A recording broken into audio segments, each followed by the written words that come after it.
This is Defenders TV Podcast, episode 114, where we're talking about Defenders Season 1, Episode 2. You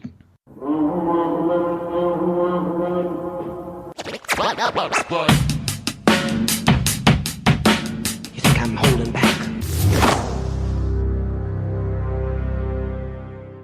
Welcome back, fellow Defenders. This is Defenders TV Podcast, and this is episode 114.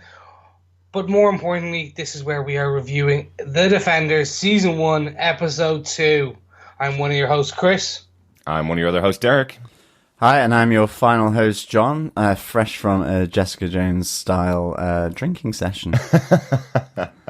Yes, one of our Defenders is slowly turning into Jessica in alcoholic consumption only. Yes. No cases for you, John. Absolutely. If I fall asleep, it's not because of the episode, which was excellent. It is more because I didn't get that much sleep. That's all right. I love when we do it. We do it no sleep style. There's a lot of our listeners who will have sat up, watched all 8 episodes of The Defenders back to back, and then they're coming to us directly afterwards. So they also may be asleep, and not to do with the quality of our podcasts. Well, we hope. We hope. We hope. Absolutely. But welcome, fellow Defenders. Yeah, it's great to have you here with us for the second episode of Defenders. Really cool. Yes, and you do have 113 other episodes to go back on if you are freshly joining us.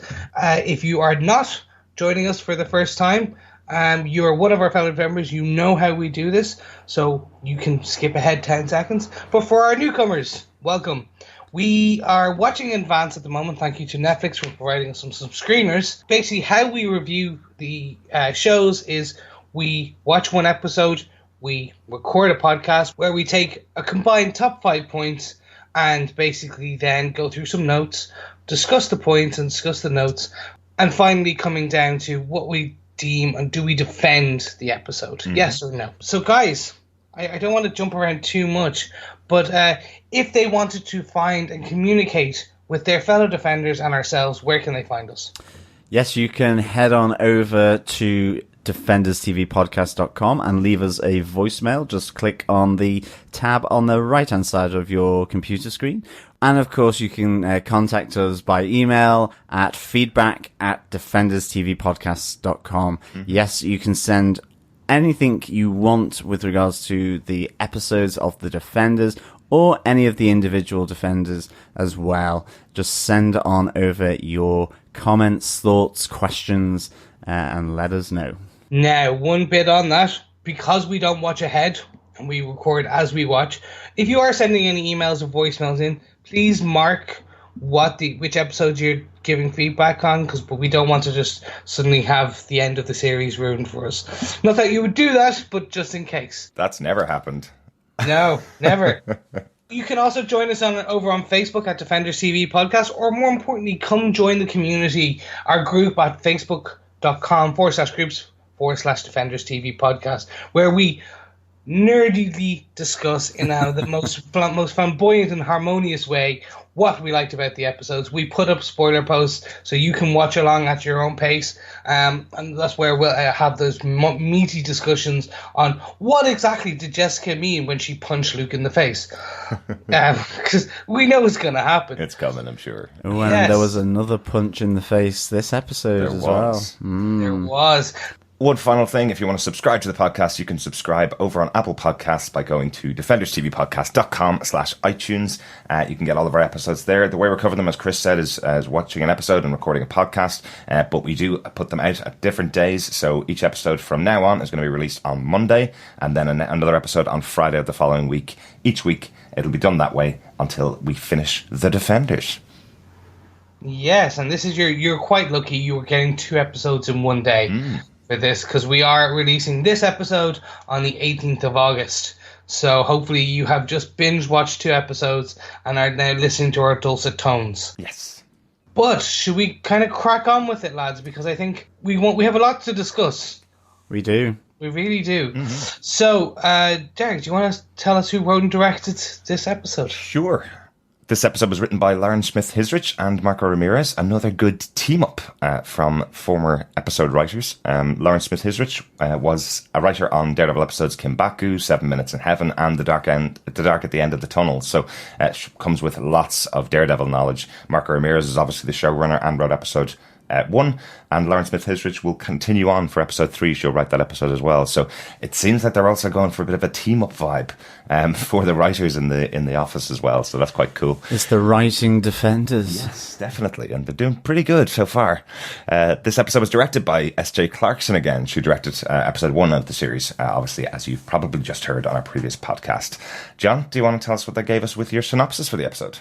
Sure. After the Hell's Kitchen earthquake, Matt Murdock finds it hard to control his inner devil. But after meeting up with Foggy for a few drinks at Josie's bar, he takes some of Nelson's casework to focus his mind elsewhere.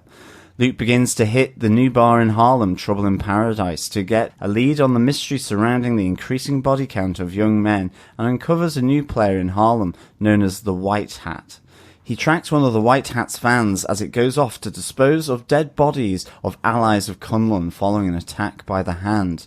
There he meets Danny Rand, who, believing Luke is somehow connected to the bodies inside the Katana workshop, unleashes the Iron Fist on Luke, testing his unbreakable skin.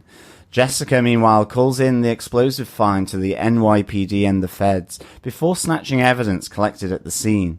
As she investigates a number of shell companies in New York, she is warned off pursuing the case by Hogarth, before an encounter with a fearful John Raymond in her apartment leads to Raymond killing himself as Elektra comes to silence him. As Jessica chases after Elektra, Misty Knight catches up with her for her previous indiscretion and arrests her.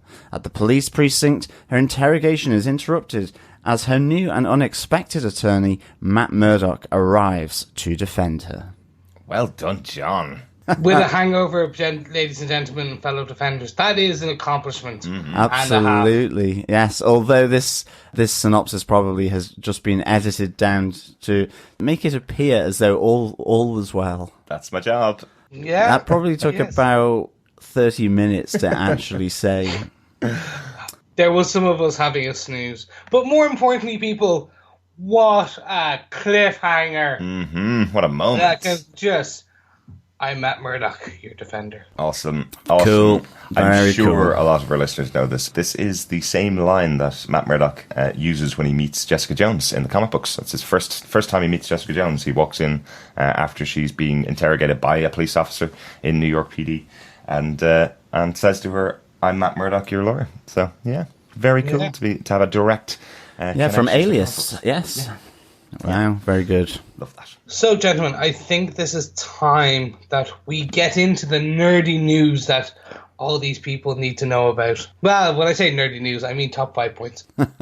So, let's start with point 1, which is Matt is taking up the vigilante stick again. Yes. His senses were going and tingling quite a lot. Yes. Spidey-like, if you will, as he was atop that roof. It's very cool. It's very unusual that you get to see a superhero like this dressed in a suit from work, standing on top of a building, going to jump into action. We haven't seen it much in any of the Daredevil shows where Matt springs into action wearing his office uniform, effectively, not wearing the Daredevil suit at all, not wearing anything to protect himself. So I think what's cool about this is the fight that he gets into. He's going through the fight, doing some awesome moves, but also protecting his face. He's blocking, putting a hand in front of his face. He's putting things up so that people can't see that it's Matt, because he looks exactly like he does in his street clothes, effectively. So I thought that was. But they were his street clothes. Yeah. Exactly. The one bit I did love is the parkour across the rooftops in the suit. Yes. That was very cool. It was just like one part was just running, and then he did this little leap, which I was like, "Ooh, that's gonna hurt the knees." And then suddenly you're like, "Oh, that was your stunt double," because you just suddenly sprang up as if like from nowhere. I was like, That's a strange edit. The idea of doing parkour in a suit as well. Oh my god! Like mine would just be ripped to shreds if I tried that, along with my body. But I'd probably trip and fall off the top of the building to my ultimate death. I was just more surprised he didn't use the tie as a weapon in this. I was like, oh, that would be perfect who needs nunchucks when you have a silk kind of red tie? It'd be perfect. Yeah. You know, it just goes with everything and a deadly weapon at the same time. Chucking his cufflinks at them like kind of ninja stars or something. Very cool. That's very cool. Quick question though, was he actually helping the bad guys? Yeah, because weren't the kids stealing from? Yeah. It was gradients of bad guys. Yeah, Yes. it was kind of like Matt doesn't like guns. He doesn't like people shooting other people. That's kind of what it felt like. So he was just stopping the two guys with shotguns from killing kids who were stealing their stuff. And I believe they actually got away with some of it. They did, yeah. They carried a big TV box. That's why I was like, that's a couple of grand. I know. No, I wasn't too happy with. I have to admit, I loved seeing Charlie Cox back in action. He's a lot more limber than previous the previous seasons. It might be the suit, as in the Daredevil suit, probably It's quite heavy. makes him maybe restricts his movement a bit more, a bit stiffer. Because normally it would be kind of almost like a tight lycra. You know, like from the comics. Like, with the armor, it would be a bit more restrictive. Yeah. I just have this vision of the Simpsons quote where Ned Flanders wearing the ski suit going, Absolutely. it's like I'm wearing nothing at all. Nothing at all. Nothing at all. That's all I'm going to see now. Well, it would certainly be the powers of distraction for attacking his enemies. No, it just seems he's less physical, brutish. Mm-hmm. The boxer, he was doing a bit more of the flips and the twirls and the kind of the flamboyant twist, which I think is what always Daredevil was to me in the comic books. Right, yeah. He's a bit more acrobatic. Yes. That was the thing, like, because of his enhanced senses, he had this amazing sense of equilibrium. Mm-hmm. So he could do the swings. He was able to kind of keep up with Spidey as he swung across Manhattan. Yeah. Because he's able to run across power lines and things like that.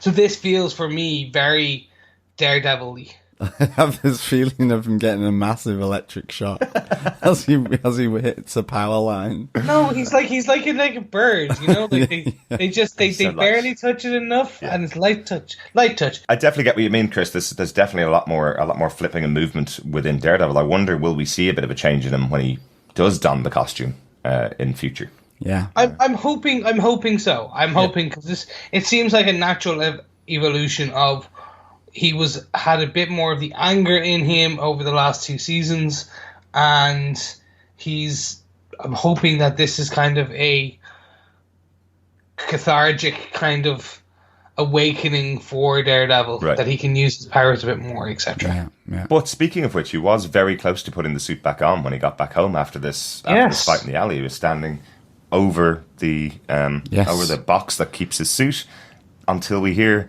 that familiar call that we've heard for the last 2 seasons of Daredevil, Foggy. Which is so cute. Foggy. It really is. It always makes me smile when you hear that little noise. Foggy. Very cute. Yeah, I had forgotten that it was the mobile phone, and I thought he'd put an alarm on the box to warn him off. I didn't think it was saying foggy. I thought it was saying something else. But the strange thing is, he left the alleyway at nighttime, by the way, and it was daytime by the time he got back.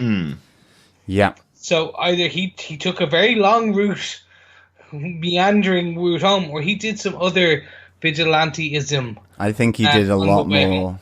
Remember, his house or his apartment is effectively under a huge spotlight that only he can survive. So maybe it just looked like daytime when he arrived back at the apartment. Yeah, because it would have been There's red so then. much lights. Yeah, no, you're right. That is correct. But it is absolutely possible that he went out and did a bit more vigilantism, hopefully protecting some innocents from being beaten up after the earthquake. Yeah, because he chose, out of all the innocents, he chose to save the robbers. Did one of the robbers see him, or one of the guys with the shotguns? Did they see Matt Murdock's face? What the shotguns did. I Yes. think one of them did. Yeah. Which is quite So interesting. that will come back, I'd say, to bite him in the ass. I think so. Proverbially. Let's go back to Foggy. This was great for me. This meet up in Josie's. Oh yeah. I'm happy they went back. You had the joke from Josie's that we don't get your kind down here anymore. So Foggy is doing well in Hogarth, Chow, and Benowitz. Like, we were seeing this now, that this is like, he feels that he can't help the little people like he used to, but he's still able to and help out his best mate by giving these kind of more pro bono, smaller cases to Matt. I like that. I like the idea that he would pass on these cases to Matt, and Matt would make some money out of them, and he'd also keep himself busy. You know, this idea that he's got an addiction to being Daredevil now, and that's what Foggy's saying. And the only way to wean himself off that addiction is to force himself into the other addiction that he has, which is his law work. I thought that was a nice little touch from Foggy. Yeah, it was good to see them back together, certainly because you'd gotten Matt and Karen in the first episode. Mm-hmm. Yeah, we saw Foggy briefly getting Luke Cage out of Seagate. But I really enjoyed this. It was nice to be back in Josie's bar, to be honest. Absolutely. Which I think is where I was last night. Well, we're not quite sure where you were last night. But anyway, I'm the comment about Karen. What do you guys think? This is that he's still nervous that Matt has revealed he is Daredevil to Karen, who is now a journalist. Well, prominent journalist. She has her own office. Yeah. Not in the bullpen like everyone else. What do you guys think? Yeah, I think this is quite interesting. It was quite an odd discussion, I suppose. I wasn't really expecting Foggy to be really nervous about Karen revealing the secret of Daredevil to the world. They're all friends. They all know the secret now, effectively, but it seems like they don't talk about it amongst themselves much. That's what it feels like. So this is why Foggy's going. He's saying that if she does reveal the secret, then they'll both be disbarred, which is quite interesting. So he's very fearful of losing his career if this gets revealed because of his connection to the vigilante, effectively. I thought that was quite an interesting touch, and again, another nice storyline for Daredevil to lead off with. I can't agree more. I can't. Okay, well, look, let's kind of wrap up Matt. Like we know that he does end with obviously going to see. He does end going to see Jessica, and that's kind of how the story ends. But obviously, the way he started was in this wake of this earthquake. So kind of, I think the second point from kind of my side is that we get the Trish Talk call. Yes. And this was kind of really interesting, like that this wasn't an earthquake. Earthquakes are usually quite 4 point something, and they're miles below the earth. And we get this famous line, "It was only 300 feet deep." As the phone call is hung up on. Yes. A couple of really cool things about this scene. Firstly, I love having Patsy Walker, Trish Walker in the show. I think it's such a great tool. They used her this way in Luke Cage as well, where she's the kind of talking point with the public. You hear her on the radio, everybody talks to her. It's a great mechanism to use in the show to kind of speak to the wider world when you're not focused on the main characters. It's a cool idea. But this idea here that she's got a phone call from a scientist who's saying to her straight off, this is not an earthquake, that something else is happening here. And then it gets cut off because upstairs called down to say they got to stop talking about this earthquake stuff. Clearly the Hand have gotten involved in the radio station and gotten her to stop this talk. The epicenter in Hell's Kitchen and 4.6 magnitude on the Richter scale. 300 foot deep, whereas a shallow earthquake would be 50 kilometers. That's right. Down. Yeah. This wasn't shallow. Yeah, it was really good seeing that, I think. And what does this mean, gentlemen? It means our hole is back. Yes. In Hell's Kitchen. 100%. Yeah. And we also know what is down there, down in that hole. To some extent, we haven't seen it, obviously, but we do have Madame Gao coming in to talk to Alexandra to say that there is a gate or door of some kind with inscriptions of Kunlun on it, and that she's tried everything to try and open it. And we get a really nice little discussion between the two ladies, I think, where Alexandra goes, that's the difference between me and you. You will quickly rethink something, whereas I'm a little bit more stubborn. Yes. But yeah, they kind of come to this point where it's not blocking, but Alexandra says it's more of a door, and obviously you need a key. And I like the fact that she's a bit scathing of the masters of Kunlun here, where, you know, they were so dogmatic, so focused on one thing that it makes them predictable, yes, effectively. So I can only presume that that key is the Iron Fist. It has to be, doesn't it? It has to be the Iron Fist. So now they have to encourage him to go down underground and smash through this wall. Yes. And they will, and I could already see it.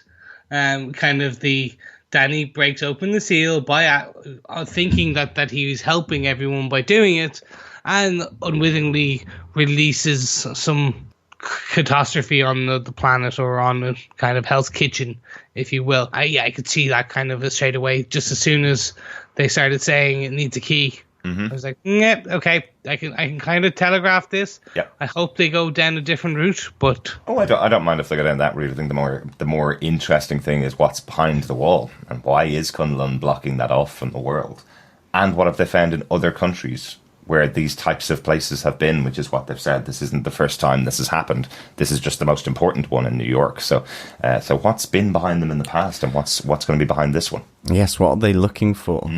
Yes, fascinating. Really cool. Immortal weapons. Possibly. Yes, maybe. Possibly. Or more dragons. Or maybe to some of the other cities of heaven. The heavenly cities. Yeah. Mm-hmm.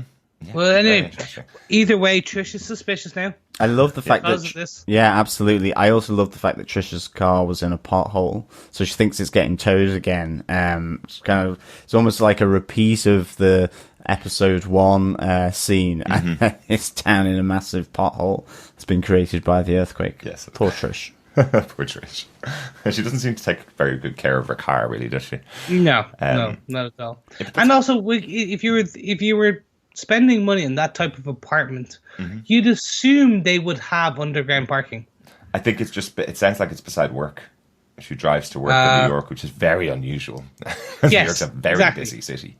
So on-street parking, not very cool in New York. Yeah, but I think we can go on to our next point. I think Jessica Jones meeting Misty Knight is quite cool. There's a nice moment here. I love how the two of them are brought together. This is after Jessica found that big, huge stash of explosives in episode 1. She calls it in and stays there and waits. I love her conversation with the FBI guy who is trying to get more and more information out of Jessica. Jessica's not very good in these types of interviews, is she? No, not at all. So Misty's first line to her is, "You've got a mouth," straight off the bat to Jessica. So first interaction between two major characters is always cool, and that's what this show is about, getting these moments between characters who've never worked together before. So pretty cool.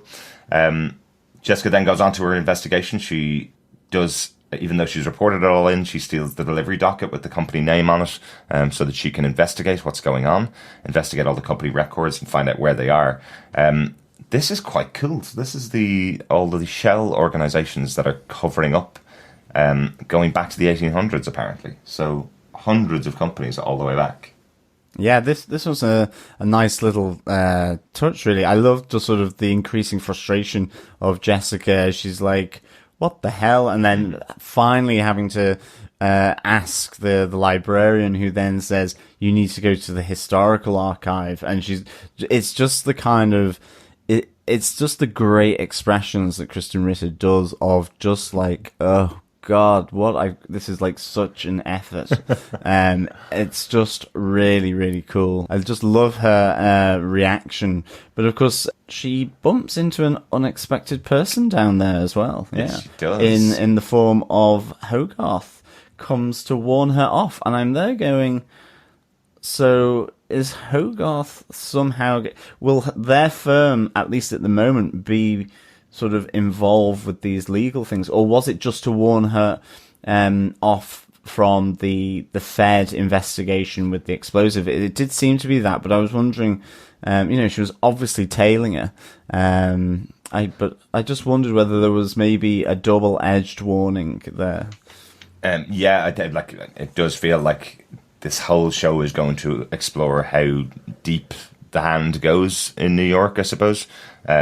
it feels like Jaren Hogarth and her company have some involvement with the Hand, like every company does. I'm not saying they're part of the Hand or anything like that, but I think they have a bit of control over them. Alexandra, Sigourney Weaver's character, seems to have her fingers in many pies. I love this Hand metaphor; it's great. But it seems like they're the ones that are pushing. So if Hogarth's telling Jessica to steer clear of something, knowing that Jessica will never steer clear of it, if she's telling her to, it feels like she's getting that pressure from somebody else outside of it, which to me feels like Alexandra. Or is it a bit like reverse psychology? Does Jerry know by telling Jessica, no, you do not look in this? It's like dealing with a 2-year-old. You are not going to have that cookie. As the child's hand and the cookie move towards his mouth. It's like, don't. And it's just slowly. Like telling Jessica not to look into this is going to force her to. Yes, absolutely. It will push her as, like, you are igniting the engine. And I really think that's what that, personally, I think that's what that was. Like, maybe. Jerry knows she cannot keep her away from danger, so it's like, okay, we need you to go investigate this, finish this out. But also remember, like, we need to look after you. So then she obviously speaks and grabs Foggy. Right. So that's why you think that she set Foggy following Jessica, is because it's to protect her the whole time rather than... Yeah, there is that kind of protective sort of aspect of Hogarth, even though she does it in a ice cold way. But they really, she sets Foggy on tracking and just keeping tabs on Jessica Jones. And, obviously she says at the first sign of trouble, get in there and, put someone in there. And keep our name away from it. Yes. Which is then interesting because he has given Matt the pro bono work before he's had that conversation with Hogarth. So, because at one stage I was thinking, has Foggy kind of asked Matt to go in to keep, effectively used him to some extent to keep Hogarth, Chow and Benoit's company name from that interrogation. Right. But ultimately, he had given the case files before he's had that conversation. So it's just probably more that it's a good happenstance, really. Yeah. Yeah, it was very much most likely a phone call prior or post, I should say, the arrest. So that it's like, hey, I've got someone in here. Can you go take a look? So, Jen, sorry to cut in, but let's go back to this 1800 bit. Yes. I found this really interesting. Yeah, I did. In that now, this is showing that, okay, we knew the Hand was an old organization, but that they've been involved in world affairs and corporate affairs and shell companies since the 1800s, since the founding of New York predominantly. Yes. Like, they were there. They've been... like, going back to the ancient records. Funny that you should mention that, Chris, because we did talk about it in episode 1 when Alexandra was talking about the founding of New York and how much they paid for it. And I was making the comment of how old possibly do we think Alexandra is. Is she an ancient? Is she someone that has gone through these procedures to come back to life, that kind of stuff? In this episode, we get a little bit more. It was the next point, really, about Alexandra. There's some more indications here. She talks to... she says... about Brahms, when she's listening to the classical music, and she makes a very specific comment about the type of person that he was. Yeah, he was petty like that. It was a direct response to Beethoven. Yes, to show that he could do what Beethoven did with regards to the music in C minor. Yes, and it's like the lady who's maybe the head of the Philharmonic there is. I love your knowledge of music history, but yeah, I think we're getting a sense now, like we discussed on the last episode of the podcast, that Alexandra is a lot older than her age appears. Yeah. So it's interesting that maybe she's gone through possibly that process that Elektra and Nobu and Harold Meacham and Bakuto have done in order to effectively come back because of all this sort of long historical knowledge, which kind of the way she says it as It is. being as being there and in the first person. Yeah, So, yeah. it really does feel like this is a conversation she had with Brahms. Or a conversation that Brahms had with her. It doesn't feel like this is something that's written in a history book that she learnt. It's just the way it's delivered. But I agree, Chris. I really enjoyed Jessica going through those files. I actually wish they had taken her to the historical archive as well, just to find out, how far does it go back? Was it with, maybe some of the first settlers, on the Mayflower, or, in terms of America, or how far does it spread? Yeah, it was really interesting. Loved that. Yeah, no, it was fantastic. And just kind of moving on to Alexandria, I completely agree with you guys. Although I do not think she is a reanimated, revived member of the Hand. I think she's more Madame Gao kind of level, where she is mystical, has power of Chi or X of Y. We know Madame Gao is at least 300 years old. Yes. Potentially more. Yeah. So if to be Madame Gao Senior, she predominantly probably has to be older. You'd feel so. You'd feel so. You feel like she's the one that brought Madame Gao into the organization. Yes. That's what it feels like. Yeah. Yes. Yeah. So I'm kind of going, okay, she maybe is I think we have found the main finger of the Hand, if you will. Yes. The middle finger. The middle finger, Yes. raising it in the air right at our defenders. I think so. She is badass. Sigourney Weaver, for me, I've always had a bit of a kind of a love affair with Sigourney Weaver, just from Ripley, her character Ripley in Alien. Mm-hmm. Aliens. I've always had this kind of love affair with her, and the character. She is the strong woman character. This is the again, this is me kind of. I don't want to come across, and I apologize if I offend in how I say this, but she is what I consider the quintessential strong, empowered female character that a lot of the shows in today's society don't have. Right. And I try not to come across it in a bad way. It's just typically, aside from Jessica and Patsy in this show, thinking about this now, I'm kind of going. I know. The Marvel Cinematic Universe has a lot of strong female leads. Certainly the or Netflix supporting shows. character. Yeah, certainly the Netflix shows. And she almost feels like if Jerry Hogarth got the power that she so desperately craves and became the leader of an evil organization, she would aspire to be Alexandra. Yes, that's kind of the path she wishes she could get to. If she could just get rid of that niggling sense of guilt and doubt after she does things wrong, she could become Alexandra. And Sigourney Weaver's 60, late 50s. I don't know her age. She could be 1,000 years old. She's still gorgeous and amazing. Yeah, she's cool, and it's the presence on screen that she has. I mean, it's just captivating, really. It really draws you in. Again, I just loved her meeting with Madame Gao. She's helping us to learn about Madame Gao, in that sense, who's been in the episodes, and at the same time revealing how she operates. And I really like that. I love the fact she's always seems to be comparing herself with Madame Gao in these first two meetings in the first two episodes.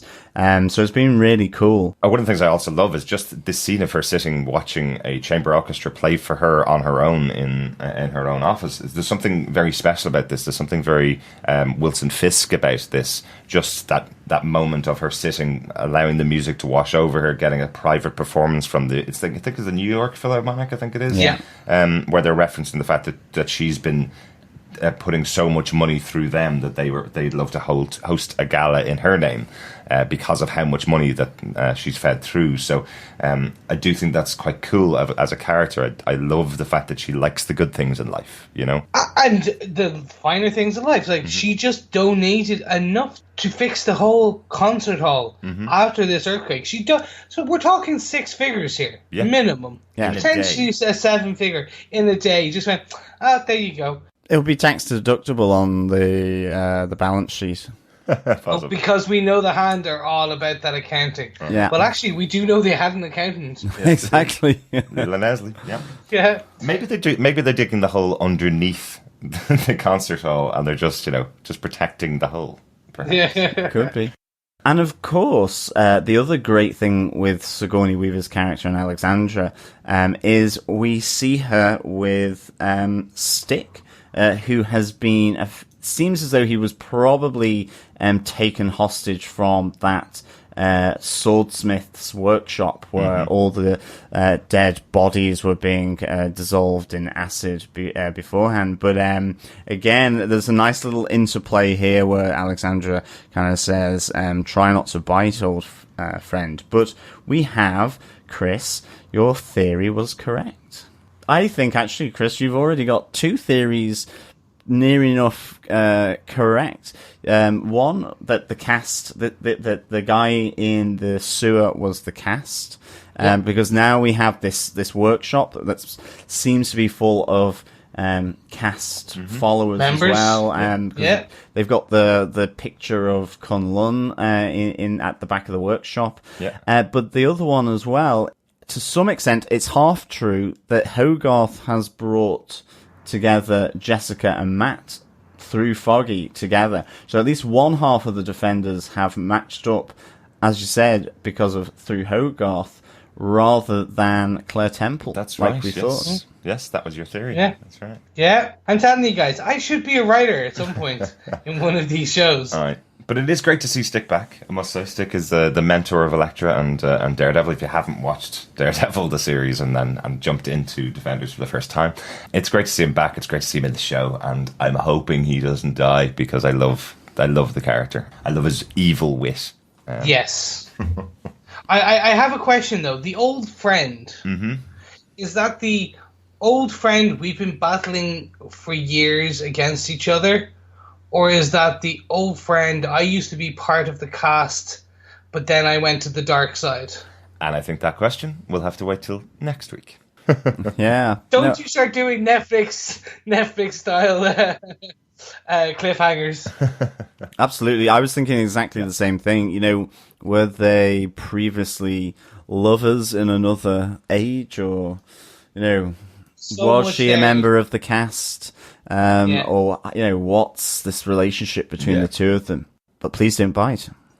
Yeah, I can't wait to. And as Derek says, let's hold off on that because most likely we will be introduced to it quite early in episode 3. Yeah. But let's kind of bring it back to our final point, which is the biggie here. The one and only Danny and Luke, heroes for hire, team up, introduction, whatever we want to call it. It's not really a team up, more of a face off at this stage. But it's awesome.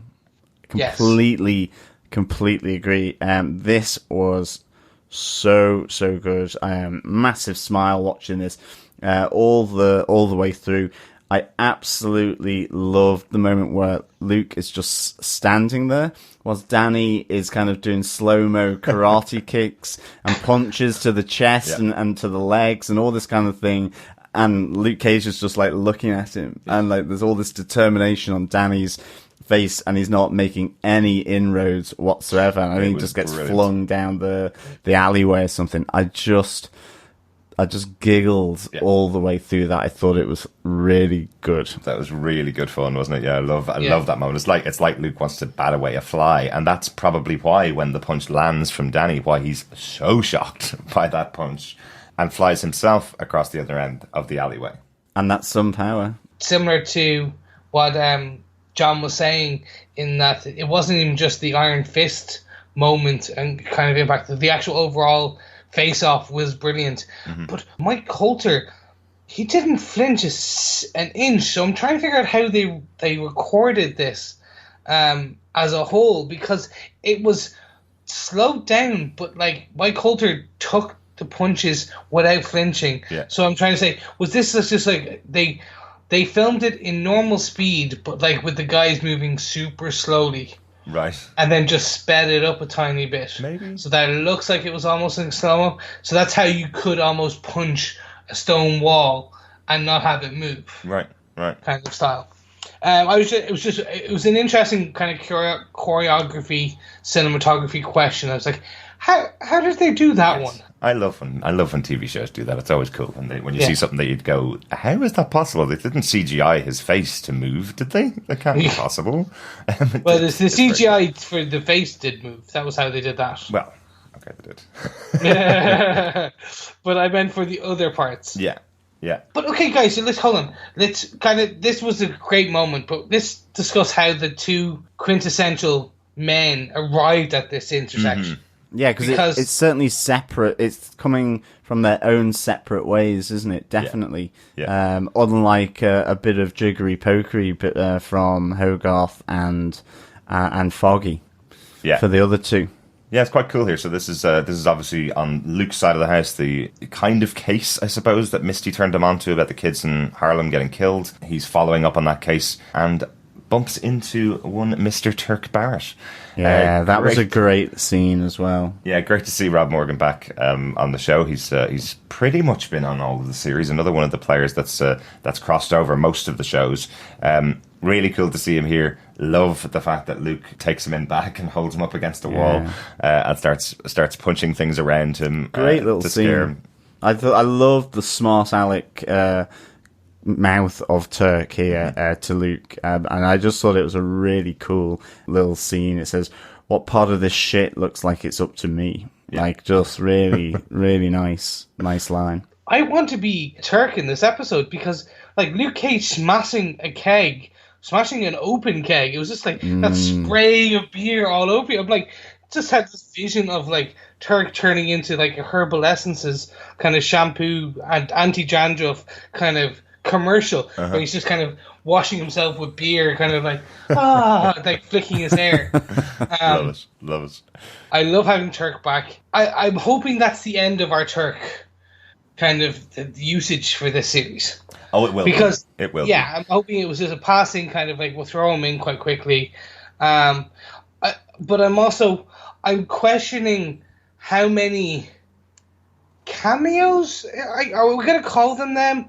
Is it because he's not really a cameo because he did have an integral part to the plot? Yeah. Like it's just how many are they going to introduce? Like, are we going to get Ward Meacham? Are we going to get Joy Meacham? Are we going to get Davos, for example? Those four. Are we going to get the twin sister, Typhoid Mary, from Jessica Jones? Just for the sake of having them in there? Or I'm questioning because we're 2 episodes in and I haven't seen much of it. I know. But it's kind of like, are they going to just have them in to kind of have that nice nod back? I hope or so. Are they going to make sure that these are... I'm hoping more it's the integral... Like, they'll put the people in, but it'll be integral for the story. Well, yeah, that too. But what I also like about having these characters in there is that it does make it feel like a real city. The more people that you have around them that you've seen in the past, it makes it feel like, of course, they'd go and talk to Turk to get the information out of him. He's the one that gives up all the information. Luke's dealt with them before. Matt's dealt with them before. We may have Matt talking to Turk in the future to get more information out of him. It might be something like that. I don't think he's going to form a central part of the season, but it does make sense having him in there. It would be a bit odd if Ward Meacham isn't around, if Danny has to go to Rand Enterprises, because obviously we've had an entire season with Ward Meacham being behind the desk at Rand Enterprises, so it would be odd if we don't get a cameo from Ward Meacham at some point throughout the season. Yeah. Something like Joy and Davos, well, they were in France last time we saw them, so they may just still be in France. So that's an easy way to explain where they're But we know Madame Gao is back, so therefore...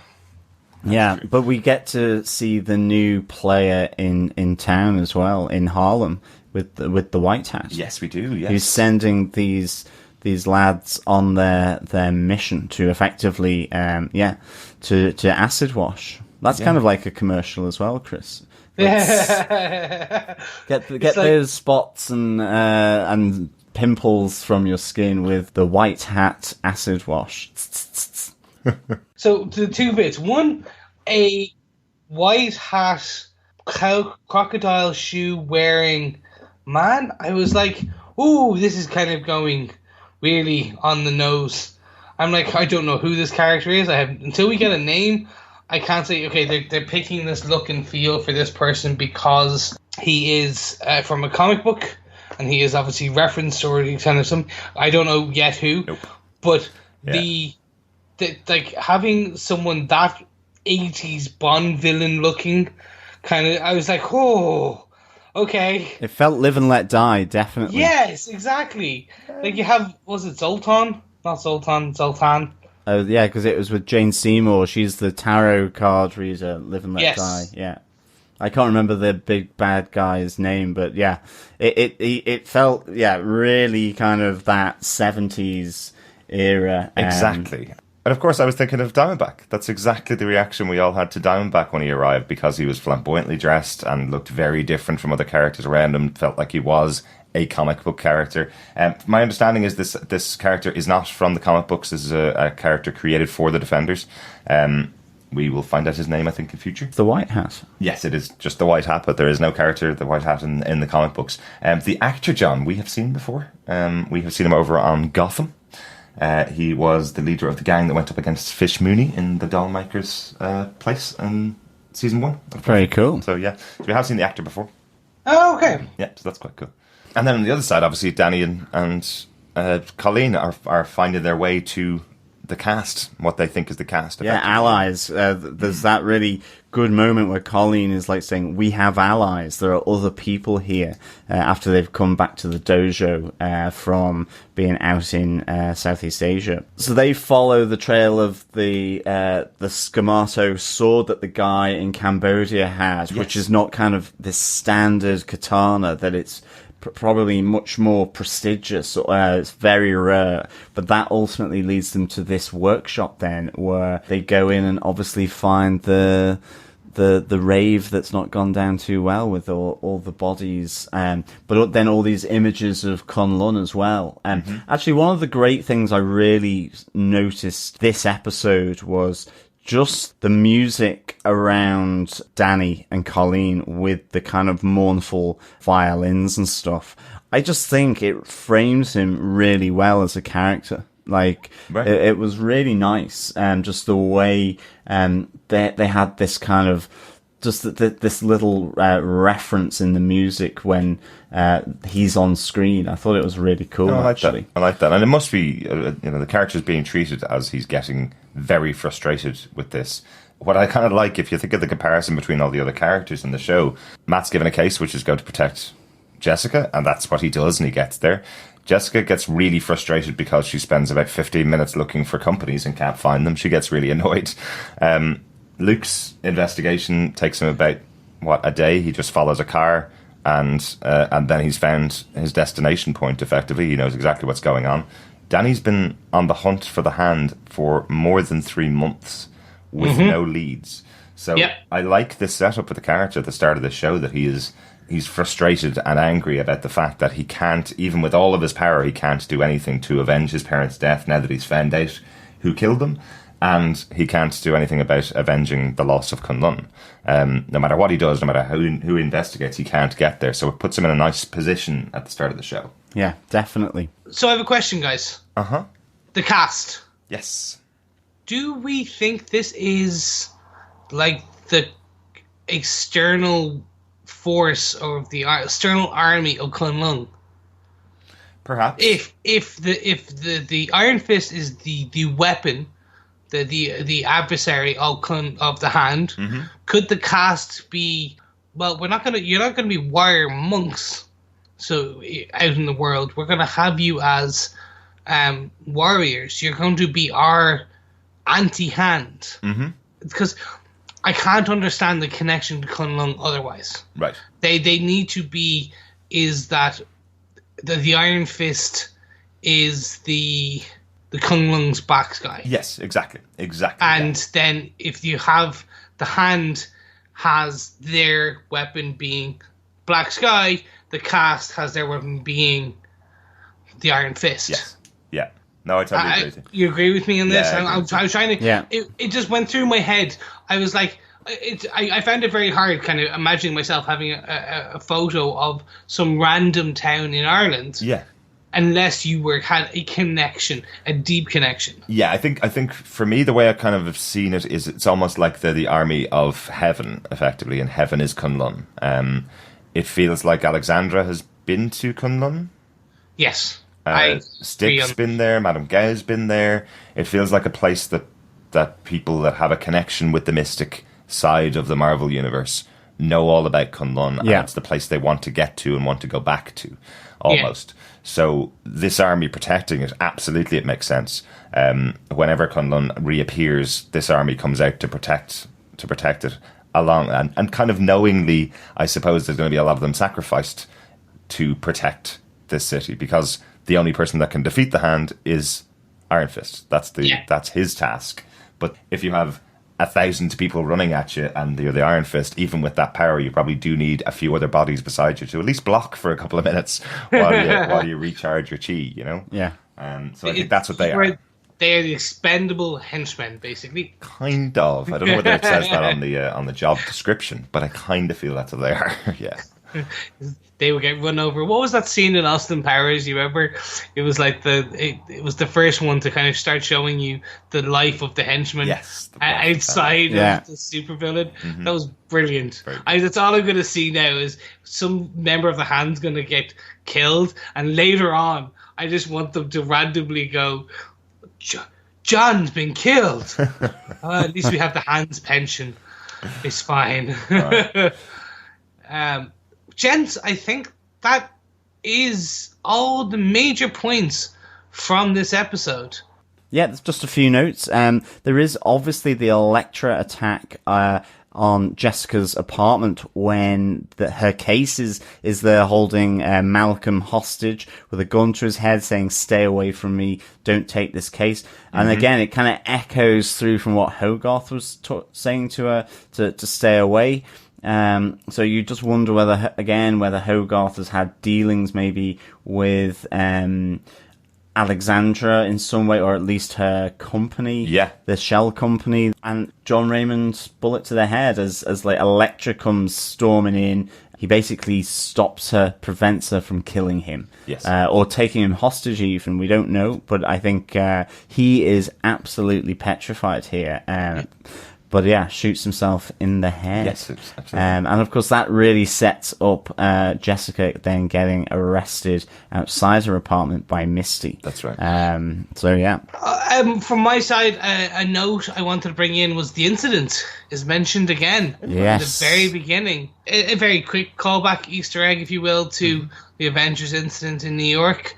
The reason I like this now is because unlike the toss-away kind of callbacks we've had before to like the green guy, the guy with the shield, and the man in iron in a tin can. Aside from all those kind of throwaway comments, they were showing that the incident itself breeded a kind of bit of hysteria in New York. Like there's a fear that this stuff will happen again, which is actually, if you imagine, like the closest analogy we would have in real life would be a terrorist attack. Yes.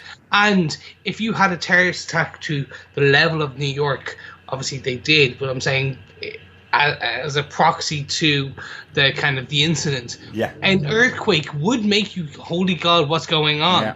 Like, is this happening again? And I actually, like, this is the side of the Marvel Cinematic Universe I really enjoy. Mm-hmm. And it's one of the reasons I love the Netflix shows is because you do get this more, okay, yes, they have 8 hours versus a 2.5 hour, 3 hour movie. But it's more that we get to see this deeper side of the actual universe itself. Yeah, totally. People are, like, if we imagine, like, Lagos and Brussels, what happened in Civil War, and Berlin, the airport. Like, the next time a superhero lands, people are going to be afraid. Yeah. And because it's like, oh no, there's an impending battle what's going on. But the other nice touch about this as well is that it's an earthquake, so that wouldn't trigger someone like Iron Man to come down and help out the local people, because it's an earthquake, and it's these kind of things are things that don't necessarily get superheroes down. It's not like the incident happening against New York. It's just using something like that to say, because the incident happened in the past, this is why people are more scared in New York of bigger things like that happening, of earthquakes and that kind of thing, because they've had something really bad happen in the past, and if your apartment starts to shake, you're going to think, oh God, it's happening again. Yeah. It's a nice touch. And also, if they'd gone the entire 8 episodes of The Defenders without mentioning the word "the incident" after 60-odd episodes so far of the shows mentioning it at least once, I think it would have been a bit silly. So they had to work it in somewhere. It was a great way to work it in. Yeah, I'm still expecting Coulson just to do a walk-by very soon in the suit. Yeah. Come on, Phil. Yeah, come on, Phil. Come on, Stephen Strange. Oh, yeah. So, gentlemen, unless you have any other notes, I would like to kind of wrap it up for now, because I'm dying to see episode 3. Yeah. So, for those of you who are just joining us for episode 2, the way we do this now is we do ask each other, do we defend this, and kind of give our summary of the episode. So, to kick it off, Derek, do you defend episode 2 of The Defenders? This is absolutely what I wanted when I started out the podcast 2.5 years ago, thinking, oh wow, we're going to get 4 shows and then we're going to have them all work together on TV. This is exactly what I was hoping for. We've now gotten very deep and rich shows between that point and getting to this point now. And just as they start to coalesce in episode 2, this is what gets me excited. This is the point where I'm going, ooh, Jessica's interacting with Matt. Ooh, Luke's interacting with Danny. Even though they're different to the interactions that I'm hoping for. I'm hoping they all go out for a beer at some point in the future. Or a pizza, maybe. Chinese. But maybe. But I'm hoping that that happens later on in the series. But I'm loving these lines where they're drawing those characters out from their own shows, out from their own parts of the city, and pushing them closer and closer together. So, and I know we're getting very close to the point when all 4 of them are going to be working together. And that's going to be really exciting as well. So this is exactly what I wanted. I absolutely defend this episode. Really, really happy with it. Mr. Harrison, do you defend episode 2 of The Defenders? Oh, I do. I do defend this episode of Defenders. I would give this 4.6 magnitude on the Richter scale out of 5. Nice. Oh, yes. So it is a proper earth shaker. Yes, it is a earthshaker. Yes, absolutely loved this episode. I think, as Derek said, the coming together of 2 halves of the Defenders here. One purposefully with Matt. I mean, that ending really where he just comes in and goes, Jessica Jones, stop talking. I'm Matthew Murdock. I'm your attorney. Yes. Like, absolutely great finish there, I think, to the episode. And also then just having... I mean, I just absolutely loved every moment of Luke and Danny meeting up, and just the way it was done. It was funny. It was intense. You know, they both got their moves in.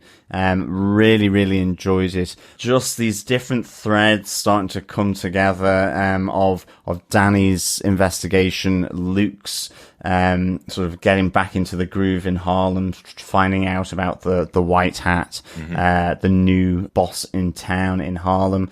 And then just getting more, of Alexandra there, where she's listening to the quartet, and just her relationship with Stick, and just this idea that she is this experienced woman that goes back across centuries like Gao. Really enjoying that, and finding out that we have a door in that hole.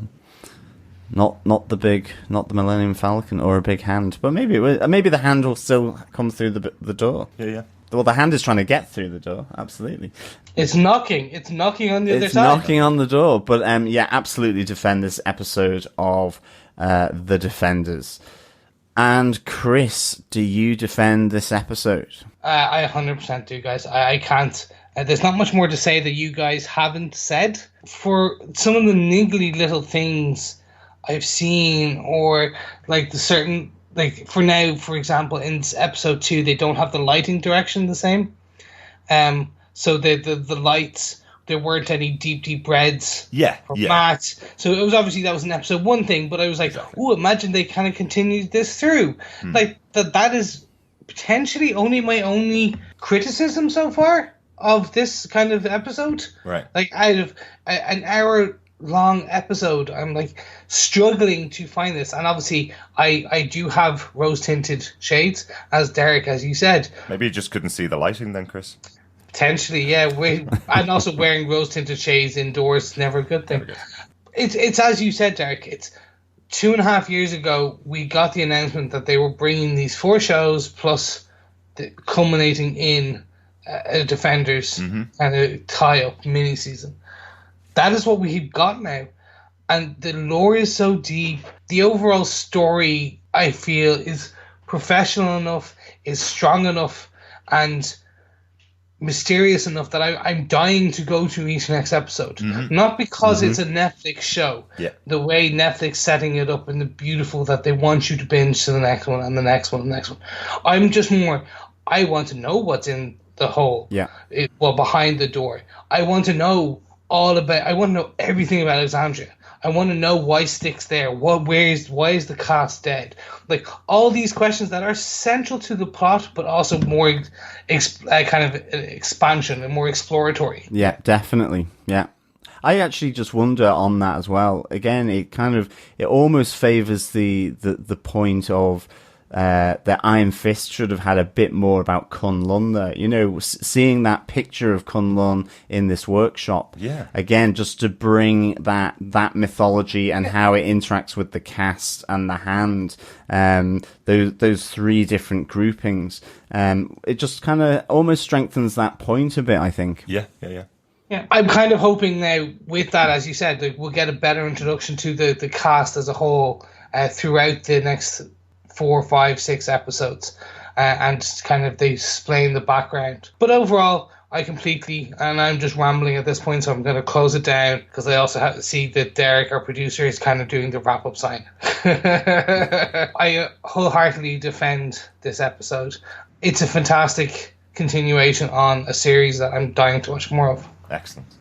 No feedback for this episode, obviously, because you guys are way too busy watching the episodes to send us some feedback right now. We understand. It's okay. When you finish an episode, all you need to do is go to our website at defenderstvpodcast.com. You'll see a send voicemail button over on the left-hand side. Mark it with the episode you've watched and let us know your thoughts on that episode, and we'll discuss them on our podcast in the next episode. That's all you need to do. Or if you want to send us a traditional old email, you can email us to feedback@defenderstvpodcast.com with any of your thoughts. You can also join us over in our group. As Chris mentioned earlier on, we have a spoiler post up there for each of the episodes where you can talk about it with other people who've watched the episodes without spoiling the people that haven't. So come join us over there on Facebook as well. And of course, you can go and follow us over on Twitter as well and get all the latest news and happenings as we drop the podcast on @DefendersCast on Twitter. But more importantly, we would love, if you have not yet, that you subscribe to our show and spread the love that is the Defenders as your friends watch it. So you can subscribe to us at defenderstvpodcast.com/iTunes, or going to any cast or hand affiliated podcast catchers around the world and just doing kind of subscribing to us there. But of course, as I said, we'd love if you share the love. So tell your friends, add some Facebook groups, subscribe, rate, review, whatever you need to do. But just, we would love to get as many Defenders, or fellow Defenders, I should say, in with us listening as these episodes continue on throughout the next couple of weeks. Guys, I think it's time that we go on and watch episode 3. For those of you who are listening, this is obviously being available on Friday the 18th. And of course, you can pick us up on any good hand or cast affiliated podcast catcher or over on iTunes every Monday and Friday going forward. And the next episode, episode 3, will be available to you to listen to on Monday the 21st of August. But I don't know about you guys, but I'm going to shut off now and I'm going to go put my feet up and watch episode 3. Absolutely. What are they going to do with Stick? Absolutely. I'm off to do Hair of the Dog whilst watching The Defenders. Yes, looking forward to episode 3. Thanks for joining us, fellow Defenders. We'll be back on Monday, the 21st of August. Bye. Bye. Yeah, as always, thank you for joining us, and we'll speak with you next time. Bye. You think I'm holding back?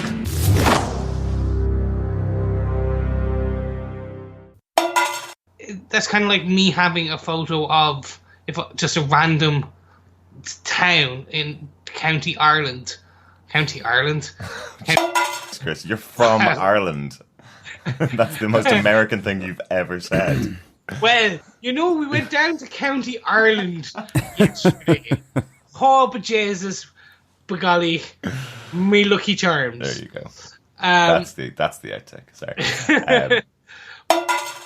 After the Hell's Kitchen earthquake, Matt Murdock finds it hard to control his inner devil. But after meeting up with Foggy for a few drinks at Josie's bar, he takes some of Nelson's casework to focus his mind elsewhere. Luke begins to hit the new bar in Harlem, Trouble in Paradise, to get a lead on the mystery surrounding the increasing body count of young men, and uncovers a new player in Harlem known as the Whitehead. He tracks one of the Whitehead's vans off... Hang on, I don't think he's the Whitehead, I think he's the White Hat. Whitehead has a spot. I know it is. He's a white hat because he wears the white fedora. Or white.